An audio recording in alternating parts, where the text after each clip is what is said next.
What's up, guys? Welcome to the show today. We're going to be going over some guys I think you should go buy now in your Dynasty League. If you have a second, please like the video, hit subscribe. Anything helps.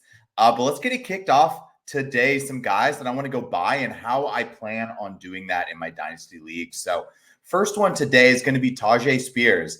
A couple of months ago, this guy's value was closer to like RB13, RB14. Obviously, they added Tony Pollard there in free agency, but I still think Spears is just a more talented player than Pollard.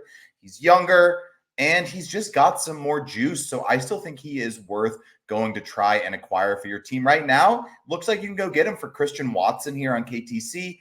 Nothing super crazy. I mean, I don't hate Watson. I just think Jaden Reed's a better player, and there's so many wideouts there that if you can get Tyjae Spears, who could be a pretty solid RB2 for your team, for like a wide receiver 3, wide receiver 4, I'm going to make that trade every single day, especially because Spears still has the rest of his rookie contract, 3 more years with the Titans.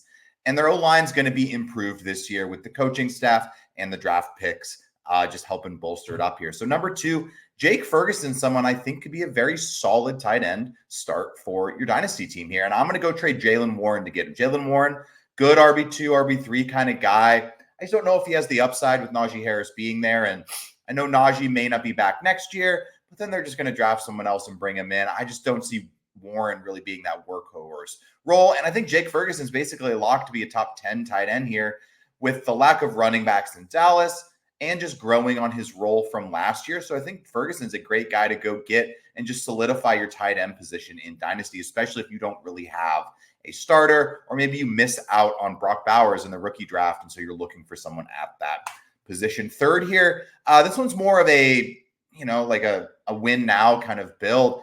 But I just think DeAndre Hopkins is being a little underrated. He was Will Levis's favorite target last year. Now, obviously, they added Ridley, they added Boyd. Treylon Burks is still there.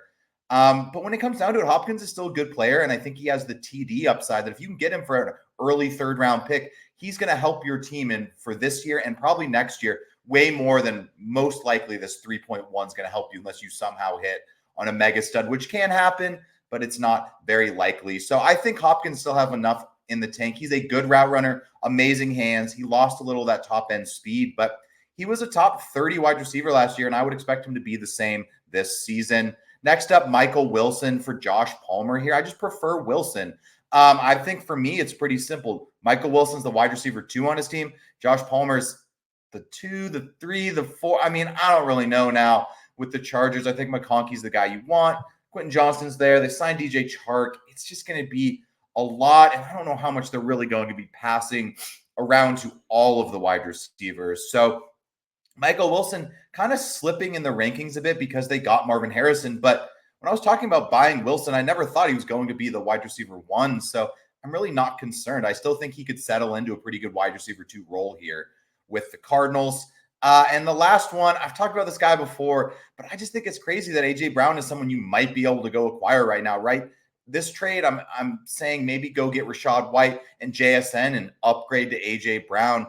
A.J. Brown going off the board as wide receiver 9 here on Keep Trade Cut. Basically been a top 5 guy for the last couple years, and nothing's really changed. They got Jalen Hurts, Devonta Smith, A.J. Brown. We all know what A.J. Brown can do. He's not like suddenly a 30-year-old player. He's 26, almost 27. He's got plenty of life left, and he is just as dominant as ever. He's going to have some major weeks that win you games, and probably at the end of the year, barring an injury, dude's going to be a top 7 wide receiver. So if you can go get him for a prospect and a good late-end RB1, RB2 kind of guy like Rachaad White, I'm doing that every day of the week. So thank you guys for tuning in for some guys to go buy now in your Dynasty League. If you're still here in this video, please hit subscribe. I'm trying to get up to 500. Everyone counts, and have a good weekend, guys. Appreciate it.